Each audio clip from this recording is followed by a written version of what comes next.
נעמי, מאמי. מה אנחנו נדבר היום? אני אשאל אותך. יאללה. מה גרם לך להתאמן, לחזור להתאמן? פתאום עכשיו אנשים חושבים שאת רק רצה איתי כמה פעמים, אבל הם לא יודעים שאת גם עושה איזה 2-3 יוגה. נכון. ו3 פעמים ריצה. למה ככה? אתה מאוד מחמיא לי. אבל זה נכון, לא, זו שאלה טובה, נראה לי שזה שילוב, זה שילוב של התקופה הזאת, שתכלס גרמה לי ליפול.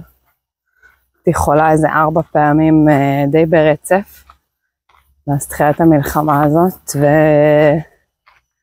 והדבר היחיד שחשבתי עליו זה שכאילו, הדבר היחיד שעלה לי כל הזמן לראש זה שצריך להתחזק, יש עוד זמן, צריך להיות חזקים, ואחד הדברים של כאילו להיות חזקים זה באמת לחזק גם את הגוף וגם את המיינד, אז אני לא רק מתאמנת, האמת שאני גם קוראת וגם שומעת פודקאסטים, ואני קצת עובדת בלחזק את עצמי בתקופה הזאת. את מרגישה שזה עובד? אני מרגישה שרוב הזמן זה עובד, כן. ברור שיש, כאילו, אנחנו חשופים למלא שיט, אנחנו כאילו בתקופה מטורפת, אבל רוב הזמן אני מרגישה שזה ממש שומר לי על השפיות. וגם יש לי דוגמה בבית, באמת, מאמי חזר פול און 5 פעמים בשבוע, וזה כאילו השאיר לי כזה רק את להצטרף, רק את לעשות רגע עוד צעד, וזה סופר סופר עזר לי גם זה שאתה מתאמן. ואיך, אני חושב שהרבה פעמים אנשים ישר רוצים לראות איזשהו תוצאות כאילו קדימה. זאת אומרת, הם מסתכלים, לא יודע, אולי אפילו מסתכלים עליי, ואומרים, הוא רץ כל כך מהר, הוא מתאמן 5 פעמים בשבוע, אני לא אהיה ככה בחיים, וזה הרבה פעמים מונע מהם להתאמן. אז כאילו, איך אפשר לראות תוצאות קטנות? כאילו, אולי דווקא, כשלא ישמעו את זה ממני, כאילו, זה יותר טוב. כאילו, איך את רואה תוצאות קטנות שאולי משפיעות? כן, האמת לגמרי אחד הדברים שכאילו גם תמכו בי בסיפור הזה, זה שאני גם זכרתי מעבר שעבדנו עם תוכנית, ועבדנו עם כזה סדר, ושנייה לא להשוות את עצמי לאף אחד אחר, אלא באמת, כן, תראה את הנוף היפה הזה. לא, זה כזה סול פה חופרת בזמן שלנו. מגיעה לסין. אבל תכלס, זה שאני לא משווה את עצמי לאף אחד, אני די מנותקת, אני די בתוך עצמי, הגוף שלי זוכר מה אני עושה, ואני באמת מרוכזת בזה, אז זה גם כאילו זה שיש תוכנית, וגם יוגה באופן כללי זה ספורט שבאמת לא צריך, כאילו כל העניין של האימון הוא פנימה, וזה מאוד מאוד עוזר, אני אפילו לא רואה, ולא חושבת על אף אחד אחר גם בזמן האימון יוגה, זה חלק מהיתרון של יוגה בכללי בעיניי, ואז השילוב הזה פשוט נותן, כן. אבל מה השיפור שאנשים יכולים לראות, להגיד, וואלה, אני עושה אימון, כאילו מה השיפור, אני ארוץ עכשיו מרתון, לא ארוץ מרתון, אני אעשה יוגה אחד, אני לא אהיה סופר גמיש. אז כאילו מתי התוצאות האלה, מתי הדברים האלה באים לידי ביטוי? תכלס שאלה ממש ממש טובה, כי נראה לי שכל אחד זה קצת שונה, אבל לא יודעת, אני לדוגמה, זה לא מטרה שלי מחר לרוץ מרתון, זה המטרה שלי להחזיר את הגוף שלי לכושר, זה המטרה שלי הבריאות כרגע, אז כאילו זאת באמת המטרה שלי לשנה הזאת, וזה צעדים קטנים, אני מודה, זה באמת צעדים קטנים, אבל גם שהצלחתי לעשות את התוכנית של היום, כשהיא נראתה לי כאילו, כשקראתי אותה, זה היה נראה לי, וואו, אוקיי, זה ממש הרבה יותר ממה שעשיתי נניח שבוע שעבר, אבל הצלחתי לעשות את זה, וזה כאילו, זה בדיוק זה. זה להצליח, לצאת לאימון ולהצליח, כאילו רק את האימון הזה ספציפי.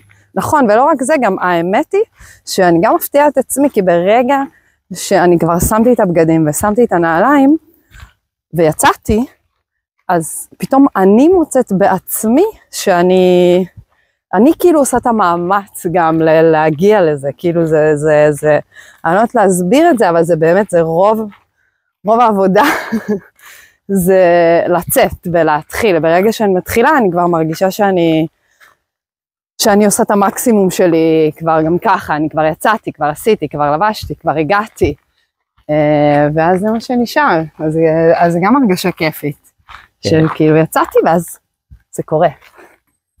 הרי בסוף יש לנו גוף, נכון? יש לנו גוף. נכון. הגוף הזה אפשר להנפיש אותו, לא יודע מה, איך זה נקרא, לתת לו, כאילו זה אוטו. יש לנו אוטו. מכונה, קיבלנו מרסדס, לא סתם מכונה, מרסדס. נכון. זה כמו לקנות מרסדס, ובשביל למצוא את הקיוסק. בשביל למצוא את לא יודע מה, לקנות אבטיח בסופרמרקט, לא לעשות איתה כלום. המרסדס הזאת מסוגלת גם לנסוע 180 קמ"ש. אפשר לצאת איתה לכביש מהיר, ולטוס איתה.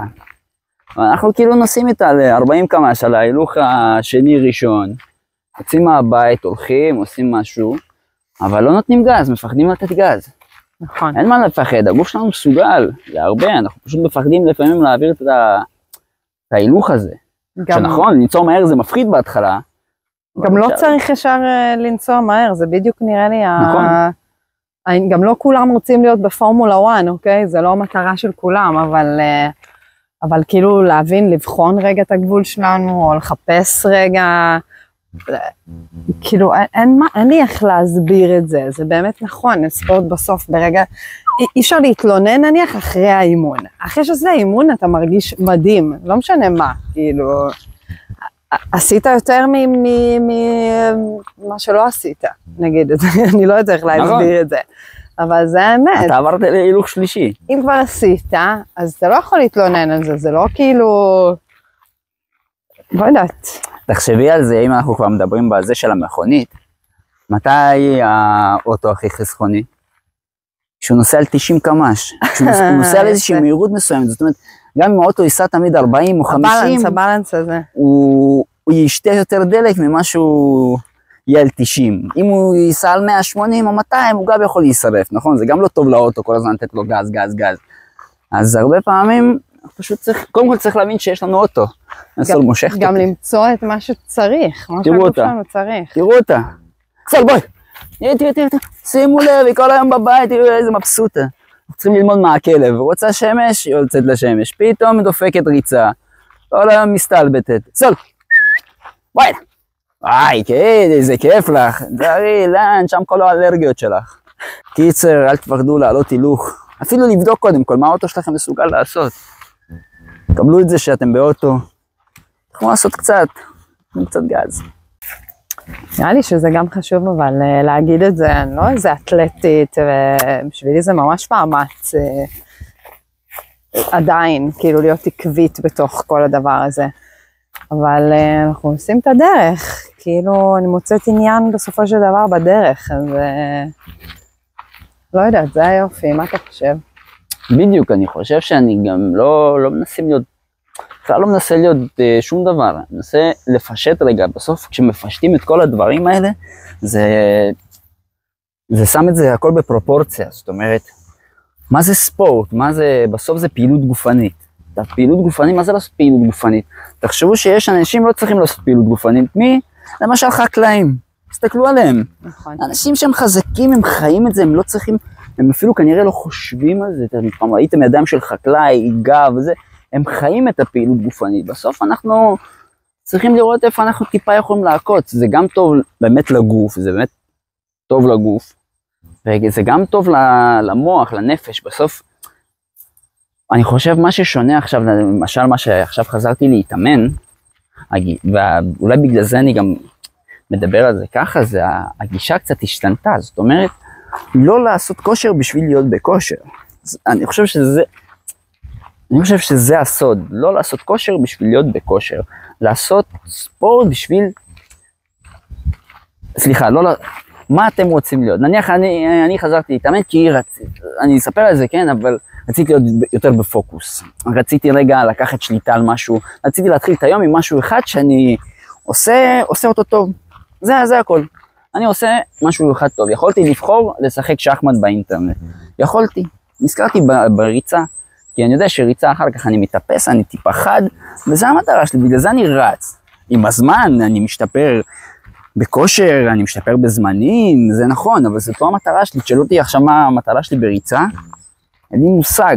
אני יכול לכמת את זה למספרים, כן, אמרתי איזשהו מספר וזמנים, כי אני יודע איזה אימונים זה, אבל זאת לא המטרה, בגלל זה שבוע אחד החלטנו טיפה להוריד, בשבוע אחד יותר, וזה לא, זה בלי לחץ. זה כאילו, זה... אצלך גם יש באמת את הערך המוסף של כאילו ההבנה שלך בריצה, גם לימודים וגם הניסיון שלך בעצמך וגם עם אנשים, אז כאילו... כן, אני גם חושב אני בכלל שם, כאילו כשחשבתי עם עצמי, זה לא אני מדבר על ריצה, כי באמת הריצה בסוף זה ספורט המרכזי שאני חי אותו באמת מגיל מאוד מאוד צעיר, והוא תמיד סביבי כזה, אבל רוב הספורט שאני מתעסק בו זה ספורט שהוא על ספורט אירובי. הרבה אנשים שלא אוהבים אירובי, אבל אני אוהב את זה שהלב מפמפם כזה, ואנחנו על דופק גבוה, אבל למשל קחו את גלישה, זה גם ספורט שהוא אירובי, אבל זה גם ספורט שהוא אוהב לנקות, וגם אגרוף תאילנדי, אפשר להגיע בכל ספורט אפשר להגיע אתם יודעים, דיברנו על, כאילו, כמה פעמים אמרתי שספורט זה מדיטציה בתנועה. עכשיו, אנשים אולי הרבה פעמים נתפס לאנשים במדיטציה, שזה, אתה יודע, צריך לשבת, וצריך לעשות, וצריך זה. נכון. אבל בסוף מה המדיטציה באה לעשות? אולי את יודעת להגיד זה יותר טוב. היא באה למקד אותך באיזשהו פוקוס, נכון? ברגע הזה... לגמרי לנקות, ואין לזה שוב, זה בדיוק, אתה ממש פגעת בנקודה ממש חשובה. תצמי את עצמך, לא אותי. מדיטציה זה כלי מדהים בשביל לנקות את הראש, בשביל רגע לקחת את הזמן, אבל זה לא שכולם עושים אותו דבר, ולא צריך לשבת רק כמו לעשות אום וכאלה, זה לא נכון, זה בסופו של דבר רק לקחת את הזמן הזה לעצמנו, והנה מי שעושה המון ספורט, אז צריך לעשות את זה תוך כדי. אצלי לדוגמה זה אתגר פיזי, הריצה, שזה מדיטציה מכיוון אחר, של כאילו להיות במודעות לגוף שלי, שהגוף שלי יצליח להחזיק את זה ולזה, אבל זה עדיין הצלחה כאילו מטורפת. נכון, זה בדיוק זה שאתה פתאום מצליח לנקות כל מיני רעשי רקע מסביב, נכון. ולהתמקד רגע. או אני אומר לך, זה לפעמים קורה שאתה פתאום יש דממה, פתאום כאילו, יש כזה שקט, שזה מדהים, אתה לא יודע איך להסביר את זה, אבל אתה יודע, אנשים שלא יודע מה, שעושים קליעה למטרה, חץ והקשת, או לא יודע מה, יורים במטרה, זה גם סוג של מדיטציה, כי עכשיו פתאום נושמים, והם צריכים להגיע לדבר הזה, או באגרוף תאילנדי.